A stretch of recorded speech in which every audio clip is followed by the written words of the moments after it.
അസ്സലാമു അലൈക്കും വറഹ്മത്തുള്ളാഹി തആല വബറകാത്തു. ബുഷിയുടെ കാര്യങ്ങളെല്ലാം കേട്ട ഷാമിൽ ആകെ ഞെട്ടിത്തെറിച്ച് നിൽക്കുകയാണ്. റബ്ബേ പടച്ചോനെ, എന്തൊക്കെ ഞാൻ കേൾക്കുന്നത്? വെറുതെയല്ല സിനാൻ കോഴികളെ പോലെ അവളുടെ പിന്നാലെ പോകുന്നത്. ഇപ്പോൾ കാര്യം ഏറെക്കുറെ പിടികിട്ടി. അതെ, അൻഷിഫിനെ അവൻ ചതിക്കുകയാണ് എന്നുള്ളത് ഡോക്ടർ അൻഷിഫ് അറിയുന്നില്ല. അല്ലെങ്കിലും അൻഷിഫിന് എന്തിൻ്റെ കേടാണ്? അവൻ എന്താ എങ്ങനെ? ഒരാൾക്ക് കഴിവില്ല എന്ന് കരുതിയിട്ട് കൂട്ടുകാരനോട് എല്ലാം തുറന്നു പറഞ്ഞ് എന്തിനു വേണ്ടിയിട്ട്? ബുഷിയെ രക്ഷിക്കണം, രക്ഷിച്ചേ മതിയാവൂ. അല്ല എങ്കിൽ തീർച്ചയായും അവൾ അവൻ്റെ കെണിയിൽ അകപ്പെടും. എന്നാൽ ഈ സമയം അതാ പെങ്ങൾ വിളിച്ചിരുന്നു. അല്ല, മഹർ വാങ്ങാൻ പോകണ്ടേ നമുക്ക്? എന്നാൽ ഷാമിലിൻ്റെ മുഖത്ത് സന്തോഷമില്ലായിരുന്നു, ദുഃഖമായിരുന്നു. എങ്കിലും തൻ്റെ പ്രിയപ്പെട്ട പിതാവിൻ്റെ ആ ഒരു വിവാഹം അത് പെട്ടെന്ന് നടത്തണം. അല്ല എങ്കിൽ ഒരു പക്ഷേ സുലേഖ വന്നു കഴിഞ്ഞാൽ വീണ്ടും പല രീതിയിലും അവർ എല്ലാവരെയും പീഡിപ്പിക്കും എന്നുള്ള കാര്യം ഉറപ്പാണ്. അതുകൊണ്ട് തന്നെ വേഗം അതിനു വേണ്ടി എടാ മോനെ ഷാമിൽ, പെങ്ങൾ വിളിക്കുന്നു. നീയേ ആ ജ്വല്ലറിൻ്റെ മുമ്പ് അങ്ങോട്ട് വാ കേട്ടോ. നമ്മൾ എന്ന് എടുക്കണ ആ ജ്വല്ലറില്ലേ, അവിടേക്ക് ഒന്ന് വാ. എന്നിട്ടേ നമുക്ക് നോക്കാം അവിടെ കേട്ടോ. അളിയനും വരുന്നുണ്ട്. പിന്നെ ഉപ്പയോടൊന്ന് വിളിച്ചു നോക്ക്. ഉപ്പ വരികയാണെങ്കിൽ വരട്ടെ, അല്ലെങ്കിൽ നമുക്ക് തന്നെ അങ്ങോട്ട് എടുക്കാലോ. വളയോ മാല എന്താന്ന് വെച്ചാൽ എടുക്കാലോ കേട്ടോ. പാവല്ലേ അവര്, ഒരു നൂല് സ്വർണം പോലും അവര് മേത്തില്ല. ശരിയാണ്, ഞാൻ ഉപ്പയെ വിളിച്ചു നോക്കാം. അങ്ങനെ അതാ ഷാമിൽ ഉപ്പയോട് കാര്യങ്ങൾ പറയുന്നു. ഉപ്പ, പിന്നെ മഹർ എടുക്കാൻ വേണ്ടി മക്കളെ, അതൊക്കെ എന്താ, അതൊരു മോതിരമായാലും മതി. ഉപ്പ, മോതിര വള എന്താ വെച്ചാൽ നമുക്ക് നോക്കാം. ഉപ്പ വരി മക്കളെ, ഞാനില്ല, നിങ്ങൾ ഇഷ്ടം പോലെ എടുത്തോളി, ഞാൻ വരുന്നില്ല. ഇതാ എൻ്റെ കയ്യിലുള്ള പൈസ. ഉപ്പ, എന്താ നിങ്ങൾക്ക് എന്തിൻ്റെ കേടാ? മോനെ, മഹർ കൊടുക്കാൻ കഴിവുള്ളവർ വിവാഹം കഴിക്കുക എന്നല്ലേ മോനെ. ഇതാ എൻ്റെ കയ്യിലെ ഇപ്പോൾ അതിനത്രയും പൈസ ഇല്ല, എന്നാലും ഒരു കാപ്പവൻ്റെ ഒരു മോതിരെങ്കിലും എടുക്കാൻ ഉപ്പ. അതെ, മഹറായിട്ട് ഉപ്പയുടെ ക്യാഷ് കൊണ്ട് തന്നെ ഞാൻ വാങ്ങാം. ഓക്കെ, ഒരു മോതിരം മതി ഉപ്പ. പൊന്നു മക്കളെ, അതന്നെ വലിയത്. ഏതായാലും ശരിക്കും ഉപ്പാക്ക് ഒരിക്കൽ പോലും മനസ്സിലായില്ല തൻ്റെ വിവാഹത്തിൻ്റെ കാര്യത്തെക്കുറിച്ച്. ശരിക്കും ഏതൊക്കെയാവോ ഈ മക്കൾ എന്തൊക്കെയാവോ കാട്ടിക്കൂട്ടണത്. പഠിച്ചോനെ അല്ലാ, നീ തുണക്കല്ല മക്കളെ. എന്നാൽ അതാ പിതാവ് നീട്ടിയ ആ ഒരു ക്യാഷ് അവൻ വാങ്ങി. കാരണം ഉപ്പയുടെ സന്തോഷം അതാണെങ്കിൽ അതുതന്നെയല്ലേ ഏറ്റവും നല്ലത്. ഉപ്പ വരുന്നില്ലേ? ഇല്ല മക്കളെ, ഒരു മോതിരെങ്ങാനും വാങ്ങി നിങ്ങൾ പോരി. അങ്ങനെ അതാ പെങ്ങളും അളിയനും അപ്പോഴേക്കും ജ്വല്ലറിയിലെത്തി. മോനെ ഷാമിൽ, നോക്കടാ, ഉപ്പ ഒരു മോതിരം മതി മഹർ എന്നാ പറഞ്ഞത്. ആയിക്കോട്ടെ, മഹർ മോതിരാക്കാലോ. ഉപ്പയുടെ ക്യാഷ് തന്നാണോ ഇത്? അതെ, ഉപ്പ ക്യാഷ് തന്നാണ്. മഹറിനുള്ള പൈസ ഇതാ, ഇതുകൊണ്ട് കിട്ടണ എന്താ വെച്ചാൽ വാങ്ങിക്കോളി. ഇനിയിപ്പോൾ ഒരു ഗ്രാമാണെങ്കിലും എന്തായാലും.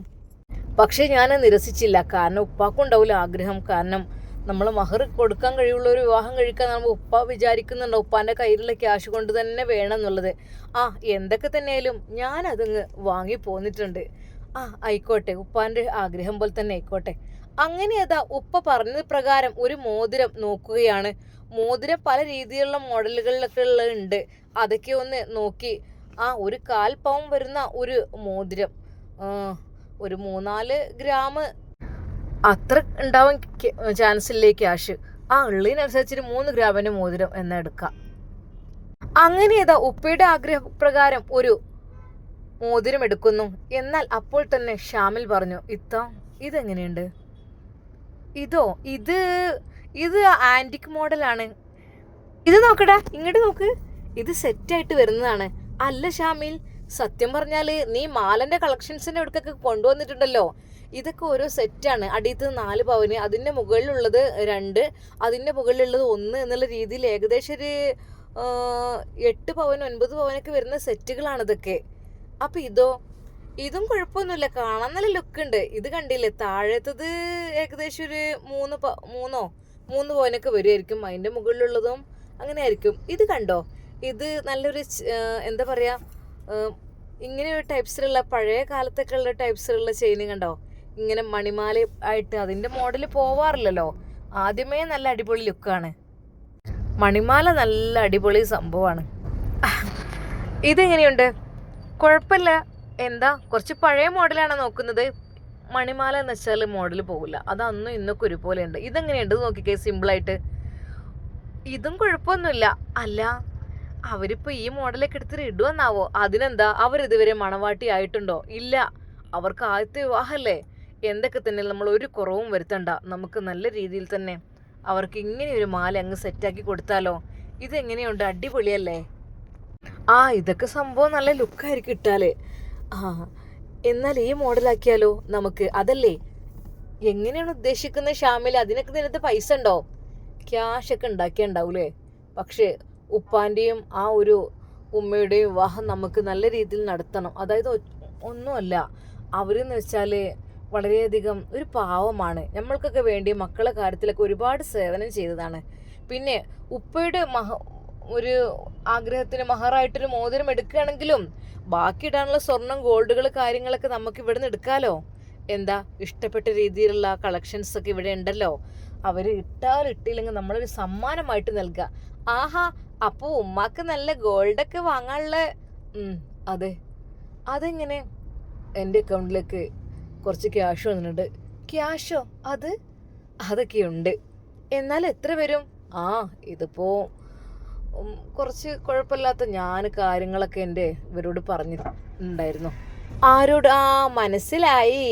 അപ്പോൾ ഷെയ്ഖിൻ്റെ ഒപ്പമാണല്ലോ നിനക്ക് പണില്ലേ? ഷെയ്ഖിൻ്റെ ഒപ്പമല്ല, ഷെയ്ഖിൻ്റെ ഭാര്യയുടെ ഒപ്പം. അങ്ങനെ. ഓഹോ, മകൻ്റെ സ്ഥാനത്താണല്ലോ കാണുന്നതല്ലേ? സത്യമായിട്ടും അതെ. ഗോൾഡ് എടുക്കാനുള്ള ക്യാഷൊക്കെ എനിക്ക് അത്യാവശ്യം വന്നിട്ടുണ്ട്. ഞാൻ കരുതിയതാണ്. അതുകൊണ്ട് ആ ഉമ്മാക്ക് എന്തെങ്കിലും ഒന്ന് വാങ്ങിക്കൊടുക്കണം എന്നുള്ളത്. പാവല്ലേ, ആ ചോർന്ന് വയ്ക്കുന്ന കൊച്ചുകുടിലിൽ ജീവിച്ചതല്ലേ. പൊന്നിൻ്റെ ഒരു കമ്മൽ വരെ അവരുടെ കാതിലില്ല. സത്യമായിട്ടും മോനെ, സത്യമാണ് നീ പറയുന്നത്. അവർ പാവാണ് എല്ലാം കൊണ്ടും. അവർക്കൊക്കെയാണ് നമ്മൾ സഹായം കൊടുക്കേണ്ടത്. ഒരുപാടുള്ളവർക്കല്ല കൊടുക്കേണ്ടത്, ഇല്ലാത്തവർക്കാണ് കൊടുക്കേണ്ടത്. എല്ലാം ഷാമിൽ പറയുന്നത് വളരെ സത്യമാണ്. അല്ല, ഇതെങ്ങനെയുണ്ട് നോക്കിക്കേ ബുഷി. എനിക്കിതിനെക്കുറിച്ച് ഒരു ഐഡിയ ഇല്ല. പകരം എൻ്റെ പെങ്ങളെ ഞാൻ ഇതിനു വേണ്ടി സെലക്ട് ചെയ്യാണ്. നിനക്ക് ഇഷ്ടമുള്ള രീതിയിൽ അവർക്കുള്ള ഗോൾഡ് എടുക്കണം നീയെ. എൻ്റെ മോനെ, സ്വർണത്തിനൊക്കെ നല്ലോണം റേറ്റ് ഉണ്ട് കേട്ടോ. റേറ്റിൻ്റെ കാര്യമൊക്കെ നിനക്കറിയാലോ. അതൊന്നും വിഷയമല്ല. അതെ, ആ ഉമ്മക്ക് ആവശ്യമുള്ള ഗോൾഡ് നീ എന്തായാലും എടുക്ക്. നിനക്ക് ഇഷ്ടപ്പെട്ട രീതിയിൽ, ഇഷ്ടപ്പെട്ട മോഡലിൽ. എനിക്കൊരു ഐഡിയ ഇല്ല, അതുകൊണ്ടാണ് ഞാൻ പറയുന്നത്. അങ്ങനെയാണോ? അങ്ങനെയാണ് ഞാൻ സെലക്ട് ചെയ്തോടാം. നേരെ തന്നെ അവൾ അവളുടെ ഭർത്താവിൻ്റെ അരികിലേക്ക് ചെന്നു. അതെ ഇക്ക, പിന്നെ മോതിരം മാത്രം വാങ്ങാനല്ലോ വന്നത്, കുറച്ച് ഗോൾഡ് കൂടെ എടുക്കണം എന്നാണ് ഷാമിൽ പറയുന്നത്. എന്നാൽ അളിയൻ ചോദിച്ചു, അല്ല അവൻ്റെ കയ്യിൽ അതിന് ക്യാഷ് ഉണ്ടോ? അവൻ എന്താ പറഞ്ഞതെന്നോ? ഒന്നും എനിക്ക് അറിയണ്ട, നീ എടുത്തോ എന്നാ പറഞ്ഞത്. അല്ലിക്ക, നീ ഒന്ന് പോടി, വെറുതെ ഓരോന്ന് പറയാൻ നിൽക്കണ്ട. സത്യമായിട്ടും ഞാൻ കാര്യമാണ് പറയുന്നത്. ശരിക്കും ഒരു അത്യാവശ്യം ഇടാനുള്ള ആഭരണങ്ങളൊക്കെ എടുക്കാൻ പറഞ്ഞിട്ടുണ്ട്. ഒരു പവൻ വാങ്ങുമ്പോൾ തന്നെ ഏകദേശം ഇനി പണിക്കൂലി അടക്കം ആയി വരുമ്പോഴേക്കും 1 ലക്ഷത്തിൻ്റെ മുകളിൽ ഏതെങ്കിലും 1-1.25 രൂപയോളം വരും. പിന്നെ ഒരു 2-3 പവൻ എടുക്കുകയാണെങ്കിൽ തന്നെ ഏകദേശം എത്ര വരും? അതുകൊണ്ട് ഷാമിലിനോട് നോക്കും കണ്ടൊക്കെ സെലക്ട് ചെയ്യാൻ പറ. അതെ ഇക്ക, പിന്നെ ഓൻ പറഞ്ഞോ അതൊന്നും നോക്കണ്ട, ഉമ്മാക്ക് ആവശ്യമുള്ള എടുക്കാൻ വേണ്ടി പറഞ്ഞിട്ടുണ്ട്. ശരിക്കും അളിയൻ ഞെട്ടി. അല്ല, ഇവൻ്റെ വിചാരം എന്താ ഫാൻസി കടയോ? ഇത് ഫാൻസി അല്ലല്ലോ. നേരെ അവൻ ഷാമിലിൻ്റെ അടുത്തേക്ക് ചെന്നു. ഷാമിൽ, എന്താ നിൻ്റെ പ്ലാന്? മഹറെടുക്കാനേ ഉപ്പ മോതിരത്തിനുള്ള ക്യാഷ് തന്നു എന്ന് പറഞ്ഞു. അതൊക്കെ അത് സെലക്ട് ചെയ്തു. പിന്നെ നല്ല ഹെവി ആഭരണങ്ങളൊക്കെ എടുക്കണം എന്നൊക്കെ പറയുന്നുണ്ടല്ലോ, അതൊക്കെ എന്ത് സംഭവം? എൻ്റെ പൊന്നളിയാ, എടുത്തോട്ടെ. ആ ഉമ്മ ഇതുവരെ പൊന്നിൻ്റെ ഒരു തരി അവർ ധരിച്ചിട്ടില്ല ജീവിതത്തിൽ. അതെ, അവർക്കിത് ആദ്യത്തെ വിവാഹമാണ്. എൻ്റെ ഉപ്പയുടെ കൂടെയുള്ള ജീവിതം ആണെങ്കിൽ കൂടിയിട്ട് അവർക്ക് ആദ്യത്തെ കല്യാണമല്ലേ. അതെ, മണവാട്ടിയെ പോലെ, ശരിക്കും ഒരു മണവാട്ടി അണിഞ്ഞൊരുങ്ങുന്ന പോലെ ആകണം അവരുടെ ജീവിതം. അവരുടെ ഈ ദിവസം അങ്ങനെയാവണം.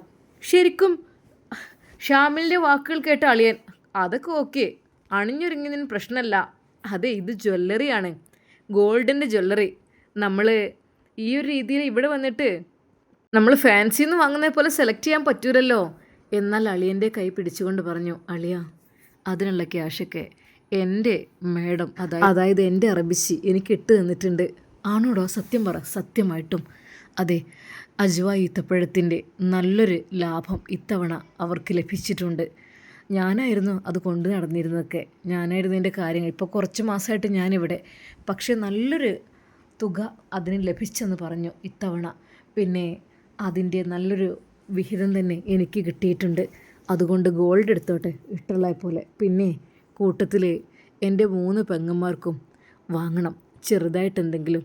അതെ, എൻ്റെ ഇത്താത്താക്കും അതുപോലെ എൻ്റെ ചെറിയ 2 പെങ്ങന്മാർക്കും, പിന്നെ എൻ്റെ ഇത്താത്താൻ്റെ 2 പെൺകുട്ടികളുണ്ടല്ലോ, 3 ആണല്ലേ അവൾക്ക്, 2 പെൺകുട്ടികൾക്കും കൂടിയിട്ട് അവർക്കും എന്തെങ്കിലും ഒന്ന് വാങ്ങണം. അതെൻ്റെ സന്തോഷമാണ്. ശരിക്കും അളിയൻ ഞെട്ടിപ്പോയി. അല്ലടാ, സത്യമായിട്ടും അതെ, നല്ലൊരു സംഖ്യ എനിക്ക് കിട്ടിയിട്ടുണ്ട്. എത്രയാണെന്ന് അവർ ചോദിച്ചില്ല. ചോദിക്കുന്നത് മോശമല്ലേ? പെങ്ങൾ ചോദിച്ചു. അല്ലടാ, സത്യം പറ, നിനക്ക് എത്ര ക്യാഷ് കിട്ടിയിട്ടുണ്ട്? അതൊക്കെ കിട്ടിയിട്ടുണ്ട്. അവിടെ അജ്വ ഈത്തപ്പഴത്തിൻ്റെ വില എത്രയാണ്? 100 ഗ്രാമിന് എന്താ വില? ഒന്ന് ആലോചിച്ച് നോക്കിക്കേ. അപ്പോൾ ഈത്തപ്പഴത്തിൻ്റെ തോട്ടം, അജ്വ ഈത്തപ്പഴത്തിൻ്റെ തോട്ടത്തിൻ്റെ ഒരു നല്ലൊരു വിഹിതം തന്നെ തനിക്ക് കിട്ടിയിരിക്കുന്നു. ഞാൻ പറഞ്ഞു ഇത്രയധികം എന്ന് പറഞ്ഞപ്പോൾ, മോനെ നല്ല ബിസിനസ് നടന്നിട്ടുണ്ട്, നല്ല രീതിയിൽ റേറ്റും കൂടിയിട്ടുണ്ട്. അതുകൊണ്ട് തന്നെ അന്ന് വളമിടുന്ന കാര്യത്തിനും അതിൽ കൂടുതൽ സ്പെൻഡ് ചെയ്തത് ഞാനായിരുന്നു. കാരണം ആ ടൈമിന് പക്ഷേ വിളവെടുപ്പ് വളരെയധികം ഉഷാറായിരുന്നു. അതിൻ്റെ ഫസ്റ്റ് ടൈം നോക്കി നടത്തിയതൊക്കെ ഞാൻ തന്നെയായിരുന്നു, ഞാനായിരുന്നു കൊണ്ടുപോകലും. പക്ഷേ ഇത്തവണ വിളവെടുപ്പിൻ്റെ സമയത്ത് ഞാൻ അവിടെ ഇല്ലല്ലോ. എൻ്റെ ജീവിതത്തിൻ്റെ ബുദ്ധിമുട്ടുകൾ കൊണ്ട് ഞാൻ ഇവിടെ എത്തി. അപ്പോൾ എനിക്ക് പറയാനുള്ളത്, ആ ഒരു എൻ്റെ അറബിയും എന്നെ വിളിച്ചിട്ട് കാര്യങ്ങളൊക്കെ വിളിച്ച് പറഞ്ഞു. അതായത് എങ്ങനെ ചെയ്തോളൂ, നല്ല രീതിയിൽ നിനക്ക് ഉള്ള ലാഭവിഹിതം ഞാൻ നിനക്ക് പ്രത്യേകം തരുന്നുണ്ട്, ഞാൻ നിന്നെ എൻ്റെ മോനെ പോലെയാണ് വിചാരിക്കുന്നത് എന്നൊക്കെ പറഞ്ഞിട്ട് എനിക്ക് നല്ലൊരു സംഖ്യ തന്നെ അയച്ചു തന്നു. പിന്നെ അത് മാത്രമല്ല, ഭർത്താവുമായി പിണക്കത്തിലാണ്. ഭർത്താവ് ഒന്ന് കാണുമ്പോൾ ഒരാളോട് എന്ന് വെച്ചാൽ ചില അറബികൾ അങ്ങനെ ഉണ്ടാവും. ചില അറബികൾക്ക് എന്ന് വെച്ചാൽ അവരുടെ ജീവിതത്തിൽ എന്താ പറയുക, ഒരു പെണ്ണിനെ മാത്രമല്ല, അവർക്ക് പല സ്ത്രീകളുമായിട്ട് ബന്ധപ്പെടുന്നത് ഇഷ്ടമായിരിക്കും.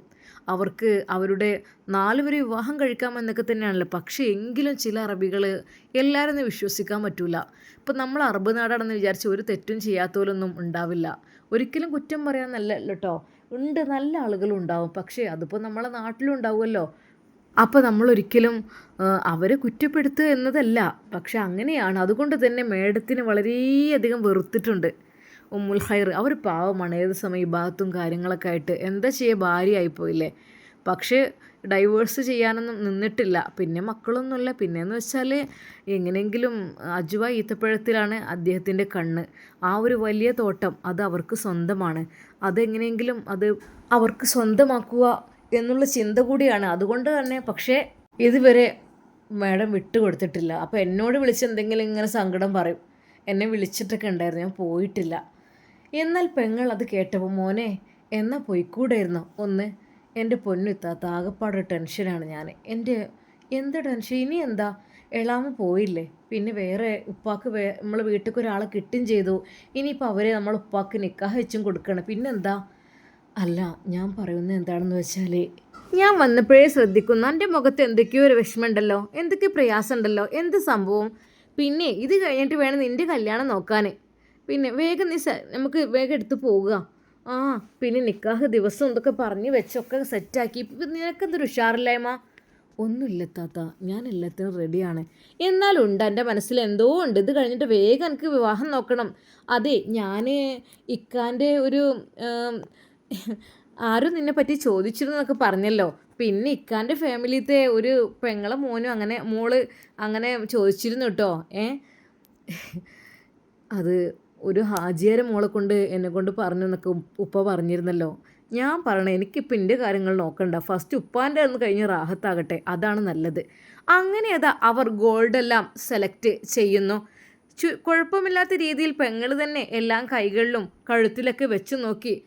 കുഴപ്പമില്ലാത്ത രീതിയിൽ അല്പം സ്വർണം എടുത്തു.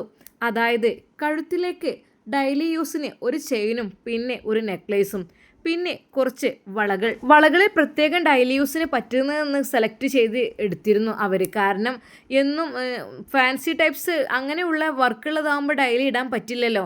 അതുകൊണ്ട് തന്നെ കുറച്ച് നല്ല ടൈപ്പ് പെട്ടെന്ന് കേടുവരാത്ത ടൈപ്സിലുള്ള വളകളായിരുന്നു അവർ സെലക്ട് ചെയ്തിരുന്നത്. ഷാമിലെ മോനെ ഇതിനൊക്കെ ഉണ്ടാവും, എടുത്തു ഒരു കുഴപ്പമില്ല. പിന്നെ ഇത്താക്കും എടുത്തു. അതുപോലെ തന്നെ ഇവരുണ്ടല്ലോ മക്കൾക്ക് കേട്ടോ, ചെറിയ മക്കൾക്ക്, അതുപോലെ നിൻ്റെ മക്കൾക്ക് കൊടുത്തോ. ഓക്കെ, എനിക്കൊന്നും വേണ്ടടാ, ഉമ്മാക്ക് കൊടുക്കാം, എനിക്കൊക്കെ ആവശ്യത്തിന് ഉണ്ടല്ലോ. അളിയൻ എൻ്റെ പൊന്നും പണ്ടൊന്നും തൊട്ടിട്ടില്ല, എന്നാലും അങ്ങനെയല്ലേ, പുതിയത് എടുക്കുമ്പോൾ അതൊരു നല്ലൊരു തന്നെയല്ലേ, എടുത്തോ. അങ്ങനെ മക്കൾക്കും ഓരോ വള വീതവും അങ്ങനെ അനിയത്തിമാർക്കും ഒക്കെ അവൾ സെലക്ട് ചെയ്തു. അങ്ങനെ അതാ സ്വർണ്ണാഭരണങ്ങളെല്ലാം എടുത്തു. അവർ വീട്ടിലേക്ക് പോകുവാനുള്ള തയ്യാറെടുപ്പാണ്. ഷാമിൽ പറഞ്ഞു ഒക്കെ ഓക്കെ ആയോ, എടുത്തു. അങ്ങനെ ടോട്ടൽ വളയും മാലയും നെക്ലേസും മോതിരവും ഒക്കെ ആയിട്ട് ഇറങ്ങാൻ നിൽക്കുമ്പോൾ അല്ലിത്ത ഈ പാദസരം വേണ്ടേ? അതിനിപ്പോൾ പാദസരക്ക് ഇടുമെന്നാ. ചില ആൾക്കാർ ആദ്യമൊന്നും കാലിൽ സ്വർണ്ണമൊന്നും ഇടൂലായിരുന്നു അത്രേ. സ്വർണ്ണം ഇട്ട് കഴിഞ്ഞാൽ അങ്ങനെ കാലിൽ നിലത്ത് അല്ലേ, അപ്പോൾ പഴയ കാലത്തൊന്നും ആർക്കും അത് പറ്റില്ലായിരുന്നു. പക്ഷേ ഇപ്പോൾ എൻ്റെ പൊന്നിത്ത അതൊക്കെ എടുത്തോളൂ, നോ പ്രോബ്ലം. ഒരു പാദസരം ഒരു 3-4 പവനെങ്കിലും വേണ്ടി വരില്ലേ? ആ ഉറപ്പ് വേണമെന്നുണ്ടെങ്കിൽ അത്രയൊക്കെ വേണ്ടി വരും. പിന്നെ സിമ്പിൾ ഡിസൈൻ ഉണ്ട് ചെറുതൊക്കെ, അത് വേണ്ട, ഉള്ളത് ഉറപ്പുള്ളതായിക്കോട്ടെ. അങ്ങനെ അത് ഷാമിലിൻ്റെ ഇഷ്ടപ്രകാരം അതും അവർ സെലക്ട് ചെയ്തു. പോരെ, ഇത് ഉപ്പാൻ്റെ മഹറിൻ്റെ പെട്ടി സ്പെഷ്യലായിട്ടൊന്ന് പാക്ക് ചെയ്യാൻ കേട്ടോ. ആ ഓക്കെ താങ്ക്സ്. അങ്ങനെ അതാ പല വെറൈറ്റി ഐറ്റംസിലുള്ള മാലകൾക്കിടയിൽ നിന്നും നല്ല കുറച്ച് സ്വർണങ്ങൾ അവർ സെലക്ട് ചെയ്തു. എന്ന് മാത്രമല്ല അവർ അത് പാക്ക് ചെയ്യുമ്പോൾ ഇത് കല്യാണം, അതെ ഞങ്ങളെ വീട്ടിൽ കല്യാണമുണ്ട്, ഓ അങ്ങനെ അന്ന് സ്പെഷ്യൽ ഗിഫ്റ്റ് ഉണ്ട് എന്നൊക്കെ പറഞ്ഞ് ഗിഫ്റ്റൊക്കെ കൊടുത്തു. അങ്ങനെ അവർ സ്വർണവുമായി അതാ വീട്ടിലേക്ക് ചെല്ലുന്നു. വീട്ടിലെത്തി അപ്പോൾ തന്നെ ഉപ്പയോട് പറഞ്ഞു, ഉപ്പ അസ്സലാമു അലൈക്കും. വലൈക്കും അസ്സലാം. മക്കളെ എന്തായി, ആ പൈസ തികഞ്ഞോ? ഉപ്പ ഇതാ ഉപ്പ പറഞ്ഞ മഹറിൻ്റെ മോതിരം. ആണോ? മാഷാ അല്ലാ, നല്ല രസമുണ്ടല്ലോ ഈ മോതിരം. ആ ഇതെന്താ മോനെ? അപ്പോൾ തന്നെ തൊട്ടടുത്ത ബോക്സ് ഉപ്പയുടെ കൈകളിൽ കൊടുത്തു. ഇതെന്താ? അത് തുറന്നു നോക്കിയപ്പോൾ അങ്ങനെയതാ ഉപ്പ അത് തുറന്നു നോക്കുന്നു. ശരിക്കും ഉപ്പ അത്ഭുതപ്പെടുകയാണ് ചെയ്തത്. അല്ല, ഇത് ഇത്രയും ഗോൾഡോ? ഇതിപ്പോൾ ശരിക്കും മാർക്കുള്ളതാണ് ഈ ഒരു ഗോൾഡ്. അതൊക്കെയുണ്ട്. ആ ഇൻഷാ അല്ലാ. ഓ നിങ്ങൾ വെറുതെ കാണിച്ചു തരാൻ അങ്ങനെ എടുത്തായിരിക്കില്ലേ ഈ മക്കൾ എന്നെ പറ്റിക്കാൻ വേണ്ടിയിട്ട്. ഏതായാലും മഹർദ് അൽഹംദുലില്ലാ. മക്കൾ നിങ്ങളുടെയൊക്കെ ഇഷ്ടത്തിന് വേണ്ടി മാത്രമാണ് കേട്ടോ. നിങ്ങളുടെ ഇഷ്ടത്തിന് വേണ്ടി മാത്രം. പിന്നെ നമ്മളെ വീട്ടിൽ ജോലിക്ക് നിൽക്കുന്ന ആ സ്ത്രീ എന്ത് ചെയ്യുന്നുള്ള ടെൻഷനാണ് എനിക്ക് വിവാഹത്തിന് ഉപരി ആ സ്ത്രീയെ എന്ത് ചെയ്യും. കാരണം ഇവിടെ നമ്മളെ വീട്ടിൽ അന്നം വെള്ളമായിട്ട് കഴിയുന്നത്, അവരെ ഉപേക്ഷിക്കുക എന്നൊക്കെ പറയുമ്പോൾ എനിക്ക് വല്ലാത്തൊരു ടെൻഷനാണ്. അതുകൊണ്ട് അവർക്കും ഒരു ജീവിതത്തിൻ്റെ കാര്യത്തിൽ നിങ്ങളൊരു ഏർപ്പാട് ചെയ്യണം. കാരണം പാവം സ്ത്രീയാണ്, നമുക്ക് വേണ്ടതെല്ലാം നല്ല രീതിയിൽ ചെയ്തു തരുന്ന ഒരു ഉമ്മ. അതെ, നിങ്ങളുമ്മാക്ക് പകരം കിട്ടിയതുപോലെ തന്നെ. പക്ഷേ അവരെൻ്റെ മുന്നിലേക്ക് ഇതുവരെ വന്നിട്ടുമില്ല, സംസാരിച്ചിട്ടില്ല എന്നത് തന്നെയാണ്. ഏതായാലും ഉപ്പാക്ക് മാജിത്തേ ഓക്കെ അല്ലേ? മാജിത്തൊന്ന് ഹോസ്പിറ്റലിൽ കാണാനൊക്കെ വന്നതല്ലേ? എന്നാൽ ഉപ്പ തല താഴ്ത്തി പുഞ്ചിരിച്ചുകൊണ്ട്, മക്കളെ നിങ്ങൾ പണിയാണ്, ഞാൻ അതിനൊന്നും അല്ലുപ്പ. മാജിത്തിയോട് നിങ്ങൾക്ക് വെറുപ്പൊന്നുമില്ലല്ലോ? അതൊന്നുമില്ല. എന്നാ മതി, അത് മാത്രം മതി. ആയിക്കോട്ടെ. അങ്ങനെയതാ ആ നിക്കാഹിനുള്ള തയ്യാറെടുപ്പുകളെല്ലാം തുടർന്നു. ഷാമിലിൻ്റെ ഉപ്പയുടെ നിക്കാഹിൻ്റെ നിമിഷങ്ങൾ. ഷാമിൽ ശരിക്കും വിതുമ്പിപ്പോയി. റബ്ബേ അല്ലാ, എൻ്റെ ഉപ്പ ആഗ്രഹിച്ച പോലെ ഒരു ജീവിതം ഉപ്പാക്ക് നീ നൽകണേ അല്ലാഹുവേ. അവൻ ഹൃദയം പൊട്ടി ദുആ ചെയ്തു. അങ്ങനെ അതാ നിക്കാഹിന് വേണ്ടിയിട്ട് ഷാമിലിൻ്റെ പിതാവ് ഇരുന്നു. ഇൻഷാ അല്ലാ നമുക്കിതിൻ്റെ ബാക്കി ഭാഗം നാളെ കാണാം. അതുവരേക്കും എല്ലാവർക്കും അസ്സലാമു അലൈക്കും വറഹ്മത്തുള്ളാഹി തആല വബറകാതുഹു.